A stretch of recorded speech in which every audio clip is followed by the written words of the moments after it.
हम हमारी ताकत नहीं बताएंगे, चाहे सरकार किसकी भी क्यों ना हो, पता नहीं चलेगा कि लोधी समाज कितनी है। ये हमारी ताकत बताने का एक मौका है और एक अच्छा जरिया है। जैसे हमें अनेकों राज्यों में बुलाया जाता है धर्म का प्रचार के लिए, हमें गर्व होता है जब जहां भी हम जाते हैं, जिस राज्य में धर्म प्रचार के लिए जाते हैं, पहले मैं पूछता हूं कि यहाँ पर कितने हिंदू मेजोरिटी में है। दूसरा मेरा क्वेश्चन होता है कि यहाँ पर कितने मेरी लोधी समाज के लोग हैं। और सबसे मिलने के बाद में हमारे समाज भाई बहनों से मिलता हूं और उनको कहता हूं कि भाई मेरी समाज के साथ में मुझे भोजन करना है, जो मुख्य लोग हैं उनके साथ मुझे मिलना है। मिलता हूं, अच्छा लगता है, पूछता हूं कि हमारी कितनी ताकत है। आज महाराष्ट्र गोंदिया में मेरी सभा हुई थी। गोंदिया महाराष्ट्र में मैं समझता था कि लोग बताते थे कि भाई बहुत से वक्त गोंदिया में पूरे महाराष्ट्र में 1.5 से 2 लाख की लोधी है। लेकिन जब गोंदिया मुझे जाना का अवसर मिला, समाचार कार्यक्रम हुआ था, लोधी समाज का सम्मेलन हुआ था, जब वहां के लोग बता रहे कि यहाँ पर लगभग 6 से 7 लाख लोधी समाज बसती है। गोंदिया एयरपोर्ट को जमीन देने वाली लोधी समाज, गोंदिया में कमिश्नर ऑफिस को जमीन देने वाली लोधी समाज, गोंदिया में 2000 से ज्यादा एकड़ गरीबों को दान देने वाली लोधी समाज। तो ये समाज जो है लेकिन छुपी हुई है, बाहर निकलना है।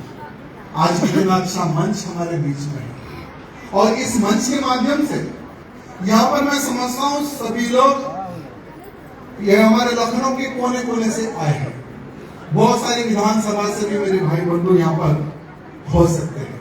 तो मेरे मित्रों, आप सबसे हाथ जोड़कर निवेदन है, पहला कार्य संगठन, पहला कार्य हमें संगठन के ऊपर काम करना है। संगठित नहीं होंगे तो मुश्किल होगा। और बहुत सारे राजनेता होंगे कि लोधी से लोधी को काटो, वोट काटो और राज करो, ऐसा भी हो सकता है, हुआ है ना, होते आ रहा है। मेरे मित्रों, तेलंगाना में हमारी लोधी समाज बहुत कम संख्या में है लेकिन संगठित है। मुझे गर्व होता है, 3 बार का विधायक हमारी समाज ने बताया है, अन्य समाज का सहयोग लेकर। बहुत अच्छा लगता है जहां पर 30 से 40 हजार लोधी समाज है, वहां वही क्षेत्र से 3 बार विधायक बनना, आप सोच सकते हैं कि कितना कठिन होता है। एक समय पहले हमारे शिवलाल सिंह जी लोधी वो विधायक हुआ करते थे, उनके बाद में मुझे अवसर मिला। और तेलंगाना जैसे राज्य में आप सब जानते हैं मेरे मित्रों, मिनी पाकिस्तान कहा जाता है हैदराबाद को, मिनी पाकिस्तान। ऐसे क्षेत्र में समाज के प्रति और हिंदुत्व के प्रति कार्य करना कितना कठिन होता है, आप सोच सकते हैं। लेकिन निजाम के समय पर निजाम ने तेलंगाना का जो निजाम, यानी उसके 3 राज्यों में उसका कब्जा हुआ करता था। 1947 में भारत देश को आजादी मिली मित्रों, लेकिन हमारे तेलंगाना को आजादी नहीं मिली थी। 1 साल के बाद में निजाम के चंगुल से, सरदार वल्लभ भाई पटेल जी के योगदान की वजह से हमें आजादी मिली 1 साल के बाद में। तो निजाम हर वो गांव पर हमला करता था, धर्मांतरण करवाता था, लेकिन उसका एक क्षेत्र में उसकी ताकत नहीं चली, वो है लोधी समाज में।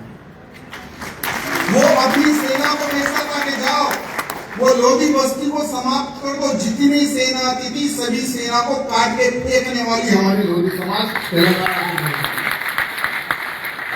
और आज तक भी हिंदुत्व का झंडा गाड़ कर रखने वाली तेलंगाना की हमारी लोधी समाज में रहती है। तो उस प्रकार से हर विधानसभा में, हर राज्य में लोधियों का दबदबा होना चाहिए, ताकत बढ़नी चाहिए। मैं इस मंच के माध्यम से ये निवेदन करना चाहता हूं कि जो लोग, भाई मैं विधायक बनना चाहता हूं, मैं सांसद बनना चाहता हूं, मैं महापौर बनना चाहता हूं, मैं नगर निगम पार्षद बनना चाहता हूं, पहले तुम क्या हो ये सोच लो और तुम क्या बन सकते हो ये सोच लो। अपने आप को पहले प्रोजेक्ट करो, अपने आप की पहले पहचान बनाओ। जब तक आप अपनी पहचान नहीं बनाओगे, कब तक आप हमारे धर्मपाल जी पर आरोप लगाओगे कि हमारे कैबिनेट मंत्री हमें टिकट नहीं दे रहे, हमारे केंद्रीय मंत्री हमें टिकट नहीं दे रहे, नहीं मिलेगा। अगर हमारे धर्मपाल जी भी कहेंगे तो टिकट नहीं मिलेगा, केंद्र मंत्री जी बोले तो भी टिकट नहीं मिलेगा। टिकट मिलेगा तो तुम्हारे बल पर, टिकट मिलेगा तो तुम्हारे दम पर। वो कैसे? अपने आप को पहले प्रोजेक्ट करो, अपने आप को इतना ताकतवर बना दो कि जब कोई भी पार्टी सर्वे करवाए एक विधानसभा से तो पहला नाम लोधी समाज के व्यक्ति का आना चाहिए। नहीं तो आप आरोप पे आरोप लगाते रहोगे, कुछ होने वाला नहीं है। जो हमारे नेतागण हैं उनका मनोबल टूटेगा और आपका कुछ होने वाला नहीं है मेरे मित्र। ये इतिहास है। जो आगे बढ़ता है, जो रिस्क लेता है, वो ही नेता बनता है। अगर किसी को नेता बनने की इच्छा है तो मैं आपको जस्ट रास्ता बताऊंगा और बाकी की आपकी मर्जी। और दूसरी बात, आज मध्य प्रदेश में भी मेरा आना जाना होता है, वहां पर भी हमारी लोधी समाज बहुत ही मजबूती से है मेरे मित्र। लेकिन आने वाले समय में मैं समझता हूं कि हमें 2 कैबिनेट मंत्री नहीं, एक उप मुख्यमंत्री होना चाहिए उत्तर प्रदेश में। एक उप मुख्यमंत्री आने वाले चुनाव के बाद में अगर होना चाहिए तो लगभग 51 लोधी समाज के विधायक हमारे उत्तर प्रदेश में बनना चाहिए। तभी हम डंके की चोट पर मांग सकते हैं कि हमारे इतने विधायक है, गुरुजी कृपया करें उप मुख्यमंत्री हमें दे दे। कल्याण सिंह जी की एक पुण्यतिथि का मैं एक वीडियो देख रहा था जिसमें हमारे उप मुख्यमंत्री केशव प्रसाद मौर्य जी एक भाषण दे रहे थे कि उत्तर प्रदेश में भारतीय जनता पार्टी की सरकार बनी है तो बाबूजी की वजह से, नहीं तो नहीं बन सकती थी। यानी भाषणों में तो हमें हमारा हिस्सा दे रहे हैं, लेकिन जब हिस्सा देने की जब बात आती है तो पता नहीं कहां पर वो ब्रेक लग जाता है। तो आने वाले समय में लोधी समाज को जो हिस्सा मिलना चाहिए वो मिलना चाहिए। लेकिन सबसे निवेदन है मेरे मित्रों, अपने नेताओं के हाथ मजबूत करो। आप जितना इनके हाथ मजबूत करोगे ना, इनके कंधे आप मजबूत करोगे ना, उतना ही यही लोग आपके लिए मजबूती से लड़ेंगे। मनोबल मत तोड़िए। मनोबल तोड़ने से क्या होता पता है? जैसे मैं हूं, 3 बार का विधायक बन गया हूं, बस वही आगे चुनाव लड़ने की इच्छा नहीं। आगे मैं सोचता हूं कि चलो धर्म के लिए जिएंगे और धर्म के लिए मरेंगे, ऐसी मेरी सोच।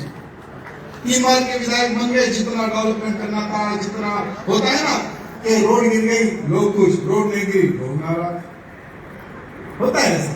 डेवलपमेंट में बहुत सारे नीच ऊंच होते हैं, बहुत सारा कष्ट होता है, विकास कार्य में अच्छा बुरा सब होता है। तो मेरा विचार है कि भाई जीवन को धर्म के प्रति समर्पित करना, भारत को हिंदू राष्ट्र बनाने के लिए युद्ध लड़ना। भारत का दुश्मन गजवा हिंद करने की सोच रखा है, भारत को इस्लामिक राष्ट्र बनाने की सोच रखा है। तो उनके जो मंसूबे हैं उन पर पानी अगर फेरना है तो भगवा हिंद का सपना लेकर हमें आगे बढ़ना है। मेरे मित्रों, लोधी समाज का एक इतिहास है। देशभक्ति में लोधी समाज नंबर 1, धर्म भक्ति में भी लोधी समाज नंबर 1। अगर हमारे बाबूजी ना होते तो आज जो गर्व से हम कहते हैं कि जय श्री राम, आज अयोध्या में आसमान को छूने वाला भव्य राम मंदिर बना है मेरे मित्रों। वो किसकी देन है? किसकी देन है? और हमारे बाबूजी की भव्य प्रतिमा अयोध्या जैसे पवित्र स्थान पर बननी चाहिए ना बननी चाहिए? भव्य प्रतिमा जब कोई अयोध्या भगवान श्री रामचंद्र जी के दर्शन करने के लिए आए तो हमारे बाबूजी सबका स्वागत करते हुए दिखे, ऐसी भव्य प्रतिमा वहां पर बननी चाहिए। हमारे कैबिनेट मंत्री जी से, हमारे केंद्रीय मंत्री से निवेदन करना चाहता हूँ, आप एक बार प्रयत्न कीजिए, प्रयास कीजिए। लोधी समाज आपके साथ है, लोधी समाज आपके साथ है। और मेरे मित्रों, अच्छी बातें तो हो गई, थोड़ी कड़वी बातें भी हो गई। मेरे मित्रों, अभी